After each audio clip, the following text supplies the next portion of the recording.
The Secrets of Technology is brought to you by the StarQuest Production Network and is made possible by our many generous patrons. If you'd like to support the podcast, please visit sqpn.com/give. You're listening to The Secrets of Technology.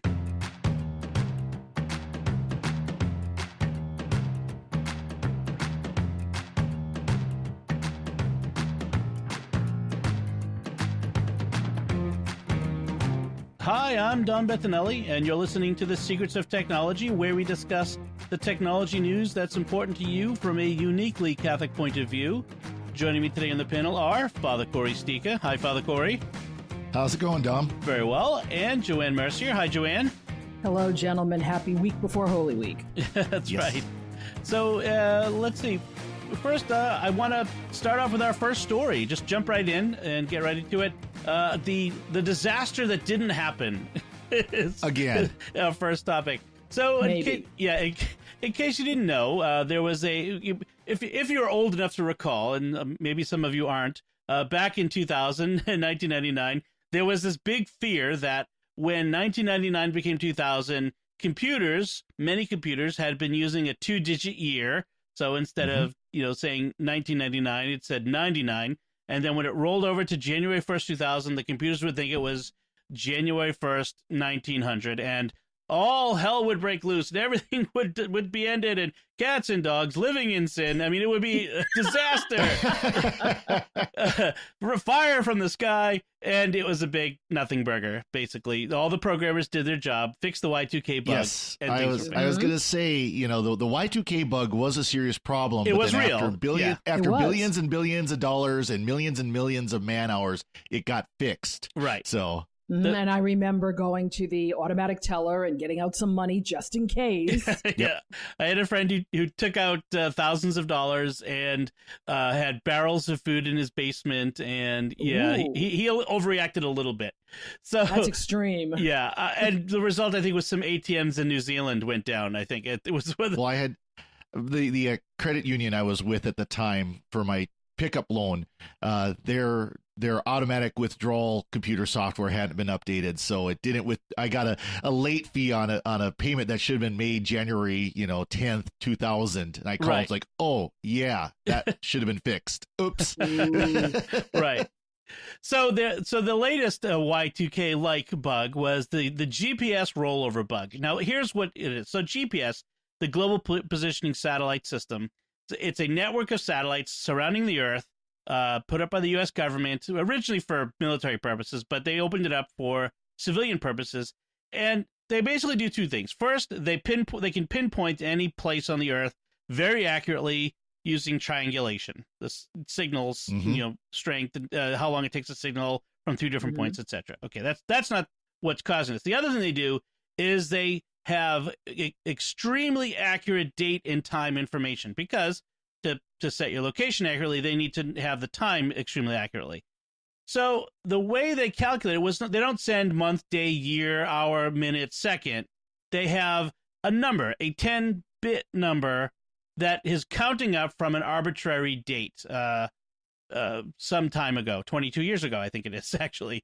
And it was 99 was the last time it did this. So it was 20 years ago. Okay. Right. And so every 19.7 years, to be exact, it rolls over. It reaches the end of the 10 bits of numbers, the 9999999, rolls over back to 0, and anything that's not designed to deal with that rollover, that ends up having problems. And so there was all of these fears that we were going to have, because everything relies on it. Our nation's nuclear bombers rely on it. Your car's GPS. They were afraid people were going to be driving into the lakes. So not exactly. Yeah, right. So what do you think? I mean, have you guys heard anything with this bug? Well, believe it or not, I had read about it last week, and I kind of watched my onboard navigation in my car. And when I got in my car Sunday morning, I turned it on. The car said 8:30. I looked back down. It said 7:30. So it changed. It rolled itself back. Oh, interesting. So I went into the info and found out that if I took the automatic, go by GPS for daylight savings time. If I took that off and put it on manually, it put it back. Now I tried it yesterday before, today's show, and it's still, now it won't go back to the GPS at all. Interesting. So something's going on. And again, when you have these onboard navs in your car, like my car's a 2015 Subaru, all right, that's already 2015 maps are in there, unless you go and buy the upgrades. So I'm looking at right now, do I want to go buy upgrades to fix the problem, which will probably cost a lot of money? Or do I just want to manually turn my daylight savings time on and off? Because I'm not noticing anything in the GPS. I tried it a couple of times. It is missing. A few exit numbers are missing, but I think I was missing them before. But it can be a problem if you're not familiar with your car's online GPS. It sounds like really about the only things that are really having issues with this right now are older GPS receivers. And in fact, I've got one downstairs. I should probably grab it and power it up and see what it says. And there is a article that Don posted in our notes here about some flights, some airline or some airplane GPS systems that have been affected by it. Maybe that's actually there's some question about whether that actually even was real or not. So so that it maybe not. But you're right. But it's going to be stuff having to do, a lot of this stuff having to do with older GPS, whether it's avionics or in-car systems. And it's like the GPS system in your phone, not an issue. It's not going to affect the clock on your phone because your smartphones, at least I believe pretty much every smartphone made like in the last 10 years, it gets its time off the tower. So the cell tower is what sets the time, not the GPS system.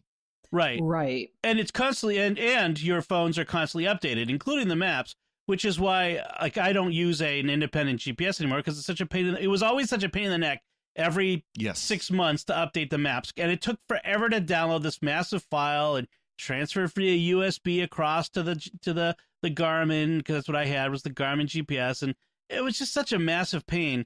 And that's the thing with the in-car nav systems is, unless they have a built-in connection to, some sort of cell connection or something, the only way to update that, as you mentioned, Joanne, is if you either take it into the dealer, or if they have some way to put download it from their website and put it on an SD card or something that you in a slot. Now, mine has a mini SD, but I'd still have to probably go to the dealer and buy it. So how much is this going to be? And I realize on a 2015 car, I probably have a 2013 navigation system. So it's far enough, old enough that something was going to happen, which is why I kept my eye on it. If the only thing that's going to croak is the clock, fine. I can play with that. My car is a 2013, and Ford does not support the entertainment system on it at all for any reason ever again. Nice. Their response is, you can spend $1,500 and get the updated latest and greatest, or of course, you can come in and trade in your car for a brand new. No. Right. The only thing I would do at this point is if they said it's going to cost you $700 to upgrade the nav system or put in CarPlay for $15, I'd go for the CarPlay, because Subarus are notorious for lasting a long time. So I don't mind putting money into it, but I'm not going to update what I have. What I do is I have a dashboard mount for my phone, and I have Waze, and I follow Waze to get everywhere, and I don't need a separate GPS. And it just... I do that too, Dom. It's just sometimes the phone gets hot, and or if I'm going for a long period of time, or if it's an easy ride that I don't know where I'm going, I'll use the onboard nav. If anything I seriously need to use navigation for, it's Waze. Yeah, but given, if you have to spend $700 or more to get it working, our phones are already. In fact, there's rumors that Apple is working on a way to kind of provide.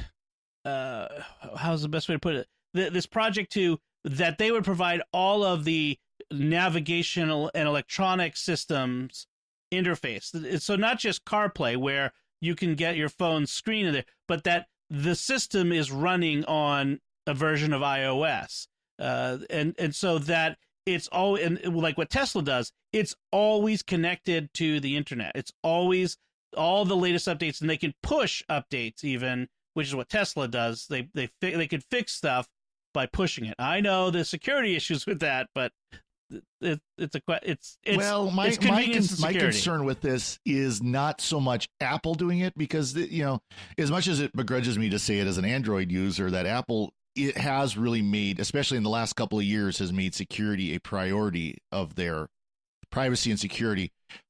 The car manufacturers do not have a great reputation of this. And Right. oh, by the way, the car manufacturers are as stubborn as Apple is when it comes to what goes into their vehicles. And this is going to be, Apple's going to expect control of the equipment. So is the car manufacturer.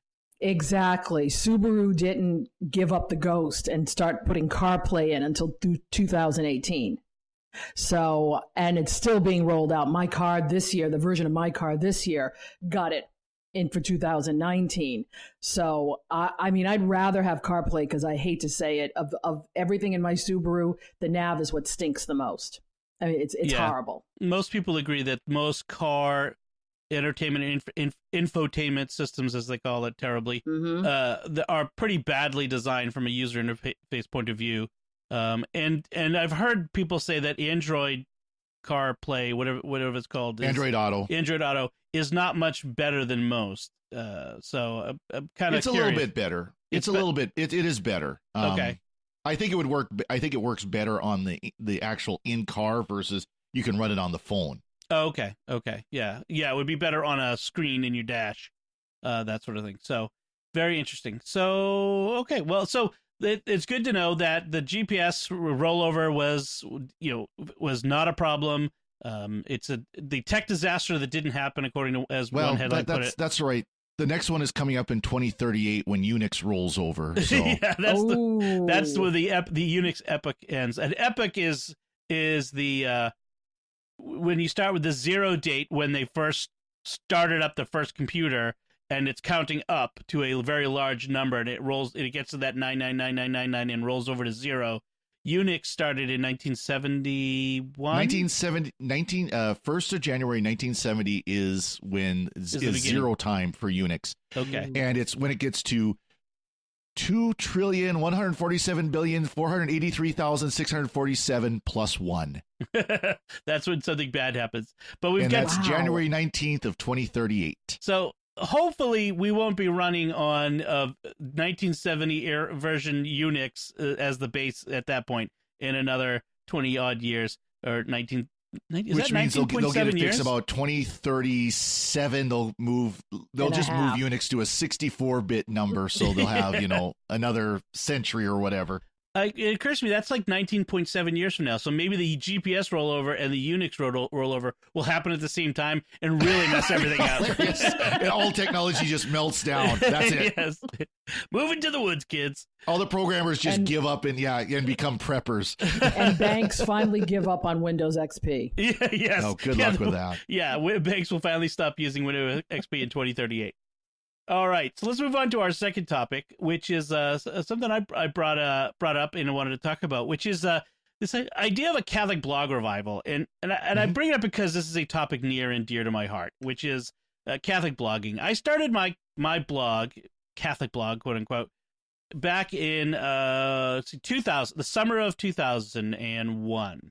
I had a website before that, but I started blogging in earnest about 2 months before 9/11. So, oh boy, yeah, and then in that January of 2012 was when the big scandal in the church broke, and there was lots of news to talk about, and so Catholic blogs became a big thing. There were lots of blogs out there, and there was very little social media, and the blogs were a way for people to interact online. There was an online community. It was people would, even if you weren't a blog writer, you could be a blog reader, and you could go to various blogs.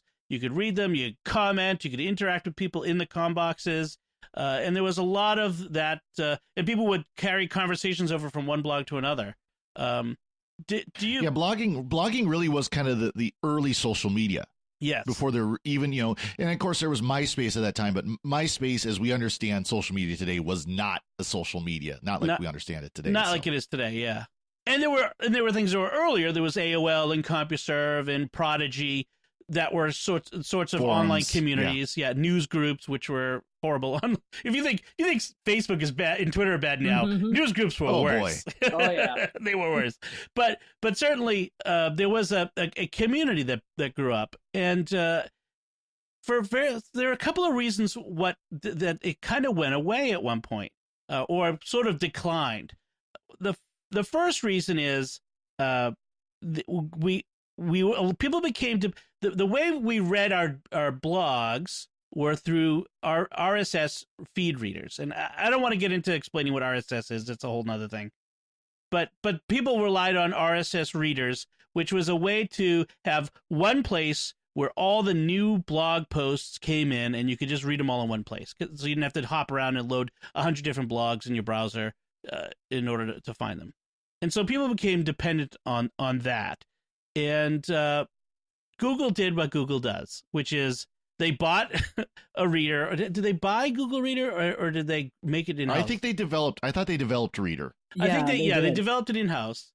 They gave it away. It became the dominant reader in the business. It drove almost all the others out of business. No one could make any money because Google was giving it away.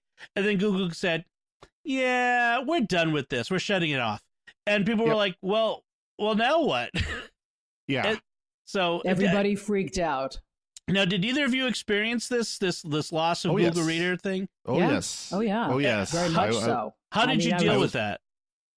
I was doing most of my reading, through the RSS, and all of a sudden, and I had it down pat too. Right, you had a routine. You had it exactly the way you want it, and now we're closing it down. Give me a break. Exactly. And I think that's why I still gravitate towards things that I can actually choose what I want to read, like Flipboard. Right. Because I would rather have Flipboard right now sometimes more than Apple News, because I can still pick what I don't like and say, no, I really don't want to see things like this, and tell it, and it goes away. Father Corey, what'd you use for reading? So, I was using Reader as well, and when it went down, I use Feedly now, is kind of where because Feedly really basically was the same thing. I mean, it and the nice thing about a lot of these feed readers is, they don't give you recommendations. It's not like Facebook where it's curating your timeline. Right. It's, you might be interested. No, it's just, this is what I've signed up for. This is what I want to read. Just give it to me. Don't sugarcoat it. Don't cut it down. Just, if there's 20 unread posts or 200 unread posts, I just want to know that. Right, exactly. Show it all to me in reverse chronological order. Exactly. Oldest Whatever's first, newest, I want to see it first. Yeah, the oldest is first. There. Yes, exactly. I did that too. I got a Feedly account.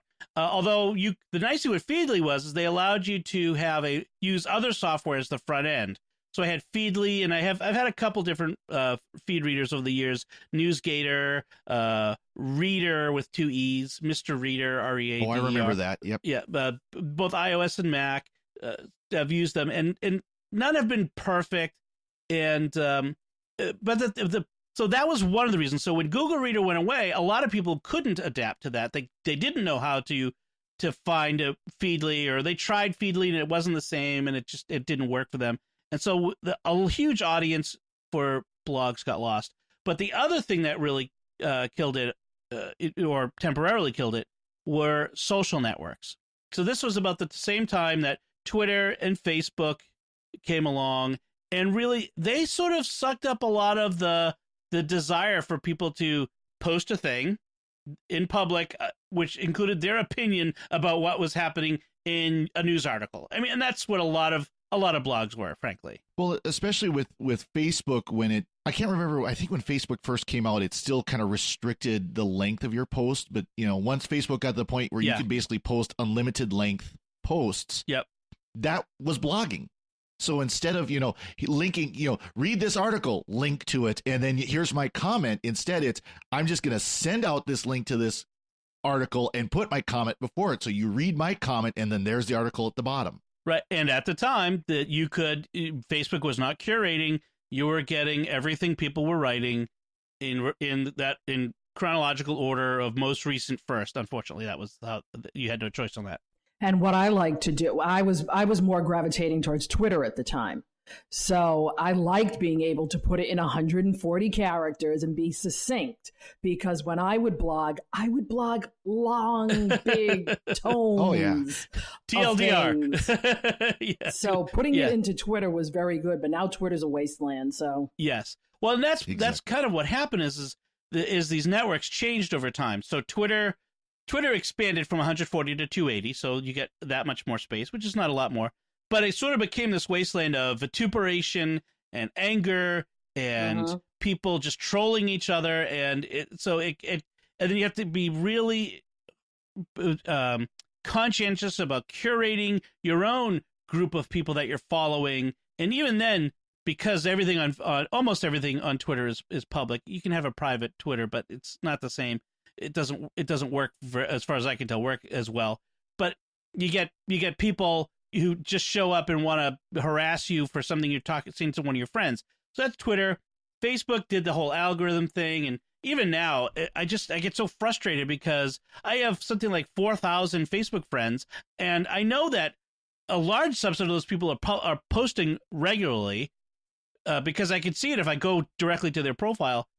But Facebook only shows me about a handful of posts from people, the same 25 people or so. Yep, and it's only if you start looking for someone else that they'll show up.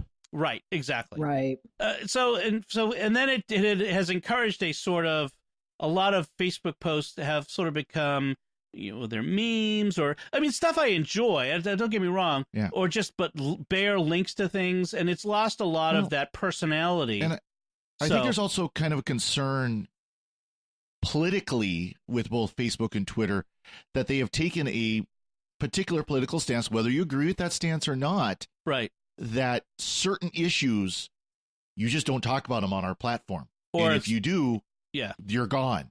Or if you talk about them in a certain way.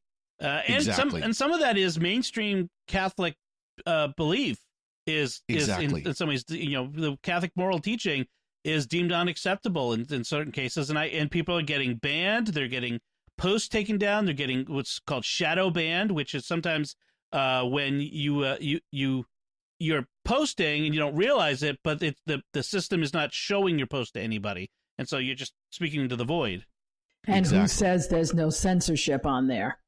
Right. Well, it's pretty clear that there's censorship. That they're private. They're a private entity, though. They have to censor certain things which are beyond the pale. But where do they draw that line?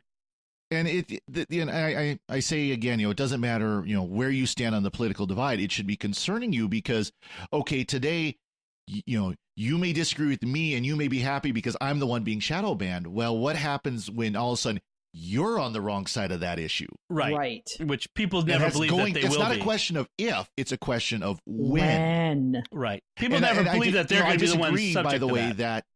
I disagree, by the way, that something like Facebook or Twitter should be censoring. No.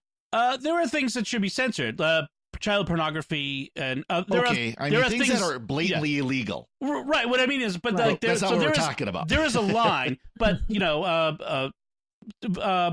there's certain kinds of talk that even is illegal, but is wrong, like threatening or outright harassment of people should not be allowed. There are certain things that shouldn't be allowed. But where does the line get drawn? That's the question. Yeah, exactly. And they're making that decision, not you. So when you own your own website, you have your own blog, you control that to a degree. Your web host also has some control over that. Very limited. Most web hosts are very good about basically, unless you do something that is going to get them in legal trouble. Yeah, legal trouble. Mm. Yeah. I find myself less and less on Facebook. If it wasn't for my family and the fact that I have to curate the Facebook pages for the collaborative, I'd be off there, seriously, because I keep running into ads and games and things I don't want to deal with. Yeah, one of my prior picks helps deal with that. Facebook Purity extension cuts out a lot of the ads and games and stuff. But I get what you're saying, and it doesn't work on phone or iOS, that sort of thing. It only works on the desktop. But so one of the things that's happened recently is a lot of the folks who used to do a lot of the blogging, and many of them have continued to blog, but just at a much lower pace, have kind of talked about restarting this Catholic blog community. We used to call it St. Blog's Parish. It's kind of a cheesy old term. We don't use those sorts of terms anymore. I suppose we're all much more. That's so year 2000. Yes, so year 2000, like the information superhighway we used to call it, or that sort of stuff. Yes, but anyway, so they've started to try to bring it back, and one of the nice things is it by doing it, we're using social media to help promote it. So people are writing blog posts, even short blog posts, and that's the thing. It's just to start writing, and then they'll put it on Facebook and on Twitter for other people to see it and to link to it and to go to it and to comment. Of course, they're also doing things like, linking on their own site, like on their front page, linking to other blog posts. And for example, on my website, I'm not doing this as a plug to go check out my site, but on my site, I have a blog roll where it shows not just all of the people I'm linking to, but their most recent posts, the link to their most recent posts. So I have like the Jimmy Akin, the Weekly Francis, which is a roundup he does of, Pope Francis's latest statements, or Happy Catholics, what I'm reading blog post from yesterday. So that sort of thing. So, and I've been trying to do more blogging myself, better and worse. I haven't written one since April 2nd. I've been really busy. I have to say, back in the day, I could throw out 7 to 10 posts a day on my blog. Because my job was to go through the news. I was working in journalism, and so I would come across stories all the time that I had a paragraph to say about something. And again, today that's a Facebook post. Back then, it was a blog post. My brother used to say back in the day, yeah, he doesn't have kids and a family and those sorts of responsibilities. He's got the time for that. Which is, there may be some truth in that, because I have less time for it. So, and I guess that would be a concern. Do people have the time both to write a good blog or to read a good blog in this? Have we reduced ourselves to Facebook and Twitter size information? That's my concern. Have we stopped reading anything longer than about a 400 character Facebook post or a 280 character tweet? Yeah, when TLDR exists and is used non-sarcastically. Nothing drives me so much so crazy as when people will you'll have written something and you'll have addressed a bunch of things in it, and someone will say like, oh, but blah, blah, blah. Like, that was in the second paragraph. Didn't you read the second paragraph? Like, I already said something about that. Like, so the reading comprehension has sort of gone away a little bit. And so that is a bit concerning to me have we lost the ability to read, at least online, anything more than a couple of paragraphs? Yeah, there are readers and there are skimmers. Yeah. Mm-hmm. Well, and someone can learn how to skim well. I mean, that's something I remember being taught in elementary school, was how to skim an article and get, later elementary school, obviously, but get, the key points of the article. People don't do that anymore. They look at the headline, they kind of glance at, a couple of points. The first paragraph. And, oh, squirrel, I'm sorry, they're distracted by something else. Yeah. And that's why I go to Flipboard most of the time now to read, because the stuff there is longer. So and I know it would probably be possible to include these blogs in a Flipboard. It is. Yeah. Anything with RSS can be in Flipboard. Right. So I wouldn't mind. I don't know if I'd resurrect anything I did in the past, but I wouldn't mind. Well, it'd be nice to see so people are blogging. What I would like to see is people commenting again. It would be nice to see people going out to the blogs and commenting and creating that community apart from social media. It is kind of annoying because you'll go to a blog and they'll have the comments and there's nothing there. But then you go to the Facebook post that led you to that blog, and all of a sudden that's where everybody's commenting. It's like, no, go to the blog and do it. Because that way you can actually see them, because that's one of the biggest issues with Facebook and Twitter for that matter too is once you comment on something, it's a lot harder to go back and look at it. Yes. Yeah. Unless somebody responds to you or whatever and you get a notification. But I think also people are afraid of com boxes anymore, because that's where things start up. Yeah. Here there are trolls. There are trolls. The worst place in the world is newspaper websites, Combox. Yep. I've long said that. All right. So I think so folks, check out some blogs and maybe I'll see if I can find some links to throw in there for you to see some blogs that you can link to, and I'll put it in the show notes. So we do have an email, and this is an interesting email in that it comes from someone that the listeners are going to get to know very well. The email comes from Father Andrew Kinstetter, and Father Andrew is a priest of the Diocese of Cheyenne, Wyoming. Another Westerner, all right. Yes. Yay. And another cowboy. And he's going to, but you're going to get to know him better because he's joining us on Secrets of Technology as a panelist. Coming up next week, he's going to be on with Pat Scott, and he's going to start joining us regularly. So it would be nice. But he did send us an email before that happened, and I wanted to read it. It was in reference to our discussion of tech addiction. We were talking about especially boys who are addicted to Fortnite. He said, I couldn't help but think of some of the tech games I get involved with, Nintendo, Xbox, iOS, but had a different thought regarding them other than addiction. I play Pokemon Go on my iPhone and it has all the same addictive tendencies you were discussing, but one of the awesome things I've found while playing is it goes in a different direction, evangelization. Perhaps a future podcast topic. Perhaps we could talk about that. I have found it to be a fun way to evangelize to people whom I had never encountered otherwise. I'm a priest at the Cathedral of St. Mary in Cheyenne, and what is cool is while I've been out playing the game and interacting with the local community of players, I've not at all hidden the fact that I'm a Catholic priest who plays the game. Many of the local players are non-religious, fallen away Catholics, but also some are my own parishioners. So it's been an awesome way to interact with parishioners. They see I'm human and normal too, but it's also a great way to engage those who have no faith or the fallen away Catholics.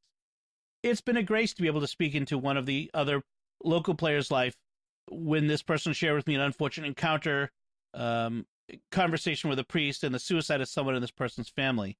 The priest had told him the person was in hell, and this man left the church bitterly as a result.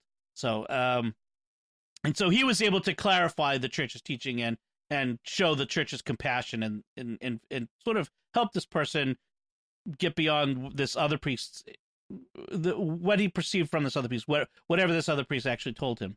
So, and this was all because he played Pokemon Go with them.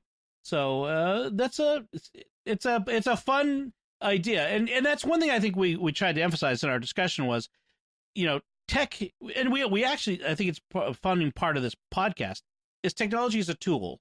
It can be used for good, can be used for bad. It has good sides and bad sides. And our aim is to figure out the ways that we can use technology for the good and avoid the pitfalls. That's really, I think, what we're about. Exactly. So, have you guys ever had an opportunity to where like using tech, playing a game even in public or in some way has resulted in a evangelization conversation?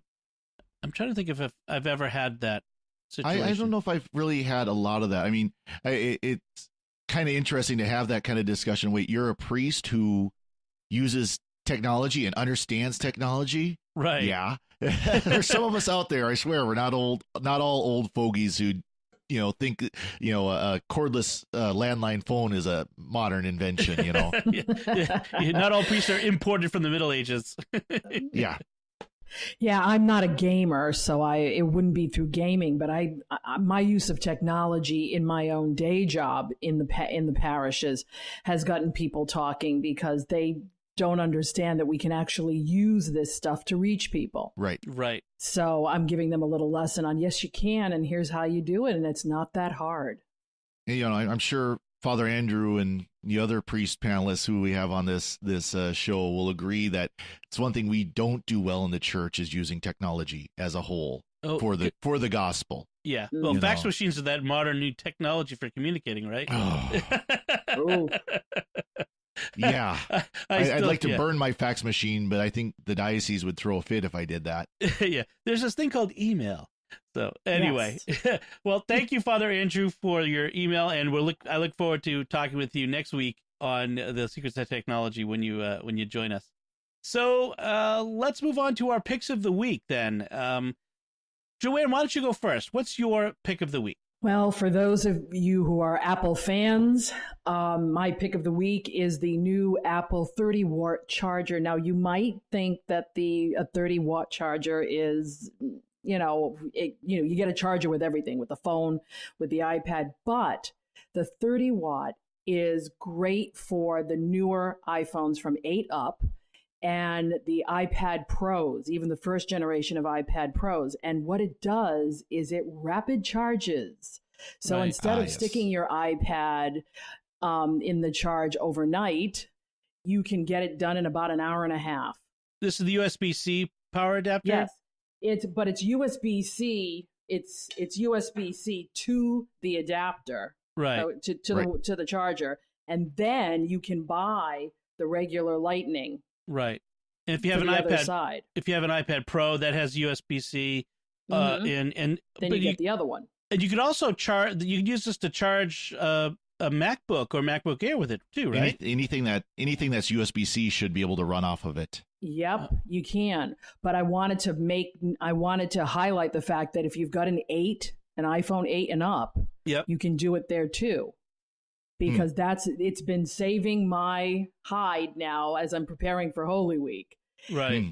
It's a great thing because I can get both things charged quickly and not have to, sit there and wait for it or only get half and watch it run out again. It costs $49, I believe. Yeah.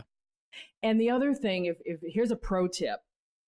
I don't know if they still sell them. I think they do, but the large extenders, the ones that you the long cord. Where you can replace the plug with the actual plug tips with that longer cord. Oh, yes. Exactly. Buy one or two of them because you can always find a place to use them, especially when you go somewhere and the outlet is in the most inconvenient spot in the church possible. Right. And you need to be using it at the same time it's charging. So sometimes, even though, yes, it's an Apple accessory and it costs a little bit more, it comes in handy and saves your bacon all the time. Yeah, the nice thing with it, too, is because it'll charge all those different devices, including your MacBook Air if you have one. You can take one charger with you and it'll work on everything.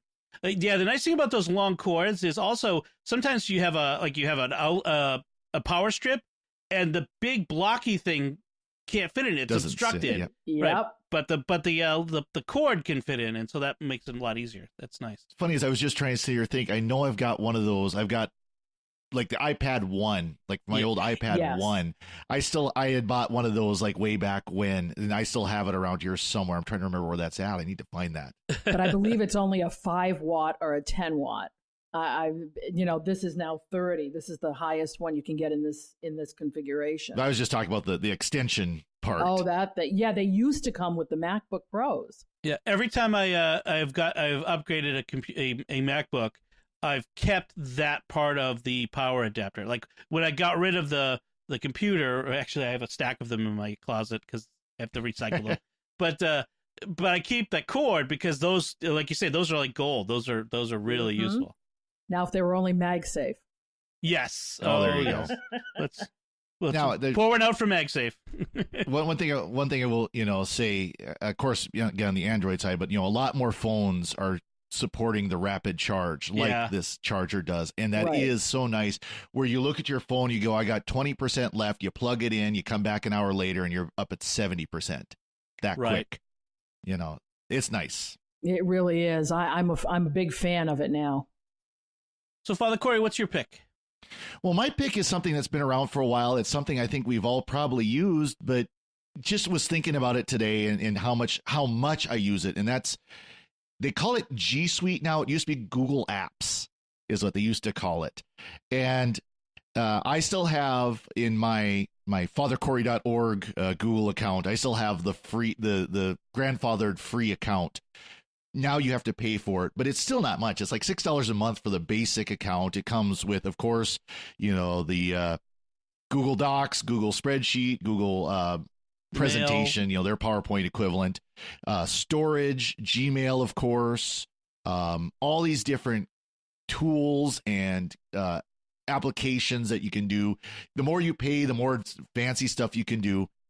but it's so, the thing I love about it, and the reason why I use it almost every day anymore, I mean, I really am to the point I use it every day, is the fact that I am very much a cross-platform person. You know, I've mentioned several times on this podcast that cross-platform is something I'm concerned about. Because like, as I'm sitting here, I've got my MacBook Pro, I've got my Chromebook, I've got my Android phone, I've got my iPad, I've got a Windows machine downstairs in the basement. You know, I am about as cross-platform as you can get, and G Suite works on all of them. Right. Yeah, perfectly. it does. Beautifully. You know, so I could edit something here, and then I can go to my phone, and there it is. What sets it apart from like free Gmail is you get your own domain with it, right? This is the exactly you get at and then whatever domain you want. So right. Well, that's like I said, I've got like my personal email address, and I don't mind putting this out there. It's frcorey@frcorey.org. Right. And that's through Gmail because it's through the G Suite. Yeah, that's what we use for SQPN. Is we have G Suite set up. So same thing. Yeah, and I'm all for cross-platform, even though you think I'm just the Apple fangirl, but I don't come across people who use it a lot. They're more using Word. They're using Microsoft. They very rarely use, the Mac stuff. I've used Office 365. That's actually our parish email is through Office 365. And I've used, and I like Google Apps, Google Docs better as a portable word processor. Now, for a full-featured word processor, you can't beat Microsoft Word. Yeah. Right. But for something that's on the go or something that's cross-platform or something you're going to do on an iPad, Google Apps just works so much better. Right. We use, right now we're using a Google Doc as our show planning document. We collaborate and we put stuff into it, and we have our rundown for the show in there, and it works fine, and we can all be in there at once, and we can all edit it, and we can sit and watch each other type away, and exactly. As I fiddle with it while we're talking, I'm a fiddler, so that's a good one. Google Suites, G Suite, excellent. So my pick is sort of related to some things we were saying earlier. It's a series of videos from the Smarter Everyday YouTube channel, which is a great channel. I've followed him for years, and he's always done a lot of like sciencey sorts of stuff, and it's a good channel for kids, especially. He's a dad himself. He's literally a rocket scientist in Huntsville, Alabama. Good guy. He's a Christian. He makes it clear, except he doesn't bang you over the head with it. But he has a Bible verse at the end of in his credits at the end of his videos. Like, I kind of get that he's a Christian, but that's not really the important part of the videos. But he has a series of videos recently on the topic of social media manipulation, and there's 3 of them so far. He's got a 4th one coming, but he's got one, Why Your Newsfeed Sucks, which is about Facebook manipulating the YouTube algorithm, how people manipulate YouTube in order to get their videos seen by more people. And then the most recent one was Twitter platform manipulation, which is how bots and trolls and all these bad actors try to manipulate Twitter in order to get their tweets seen and used and steal from people or influence elections and that sort of stuff we've all heard about in the news. And the great thing is he goes out and he interviews the engineers, not just the spokesman, but the engineers at YouTube and at Twitter and all these different places, and people who are in the business, how it works and what they're doing to counter it. So it's very informative. He explains explains away certain myths. There are some myths about how this works out there. He dispels myths and he gets the facts out there, and it's very interesting. Have you guys had a chance to see these yet? I haven't seen any of them, but I'm very interested. Yeah, I've seen other videos that he's done, and he's got some good stuff out there. He really does good work. So I'm interested in looking at these because it really does kind of get into this whole talk about the Catholic blog and all that, and our concerns about using these social media. Right, and the thing is it's really good. He explains things in layman's terms, so it's good for not just techies, but for everybody who's concerned about these issues, to help people understand. So if anyone is a user of Facebook or Twitter, they know enough to be able to understand a lot of what he's saying. You won't get everything, all the nuances, but he explains really well. So I do want to recommend those. So I think that's that about sums it up for us today. So before we sign off, I want to take a minute to thank our patrons who make it possible for us to create the Secrets of Technology. And today we're going to thank Isaac K, Bennett G, Tara H, Francis B, and Clara K.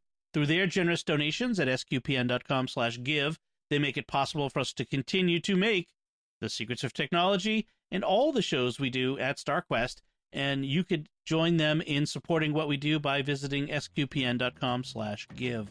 So that's it from us. Like I said, what do you think of our discussion of the GPS rollover bug, the Catholic blog revival, Father Andrew's email, any of our picks of the week? If you have opinions, you have thoughts, you want to share something with us, please do so. You could do it by going to sqpn.com/technology or the SQPN Facebook page at facebook.com/StarQuestMedia. Leave feedback there or send an email to technology, like Father Andrew did, technology@sqpn.com. And I'll put some of the relevant links to our picks and the other things on our show notes on sqpn.com. Until next time, Father Corey Stika, thank you for joining me and sharing the Secrets of Technology. Glad to be here, and thank you. And Joanne Mercier, thank you as well. Thank you both. And once again, I'm Dom Bettinelli. Thank you for listening to the Secrets of Technology on StarQuest.